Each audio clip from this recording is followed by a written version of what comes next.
keluarga memang di sini semua atau Iya, seperti apa? anak Di sini saya anak. 3 orang. Mm-mm. Masih kecil-kecil waktu itu ya. Berarti dikuburnya memang di sini, Bu. Nggak jelas juga karena kan jenazahnya kan nggak tahu karena nggak dapat kan. Jadi kan dibawanya nggak tahu kemana. Berarti Ibu juga silaturahmi ke beberapa kuburan masal gitu Iya ya? ya, di Bergang itu kan. Di sini biasa. Dulu tinggal di mana, Bu?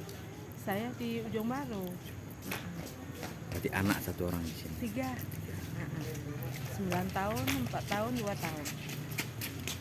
Nah, Ibu melihat dengan kondisi fasilitas yang ada di sini, menurut Ibu seperti apa, Bu? Gimana ya, biasanya kok di sini kan meriah kan, tapi tahun ini nggak, ini ya biasa aja. Biasanya memang ada buat acara zikir gitu kan.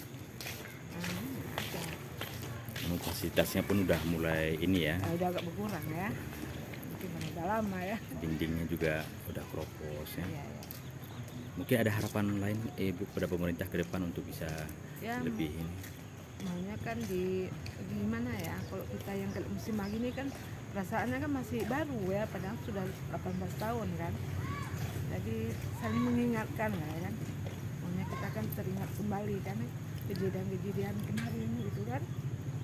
Ya, mohon perhatian lah ya. Nama Ibu siapa, Bu? Erna. Erna, warga Eh, tinggal sekarang sekarang kami udah pulang ke kampung gitu kan, ke Wela. Kuwaila gitu. Udah kalau dulunya di Ujung Baru ya. Iya, iya.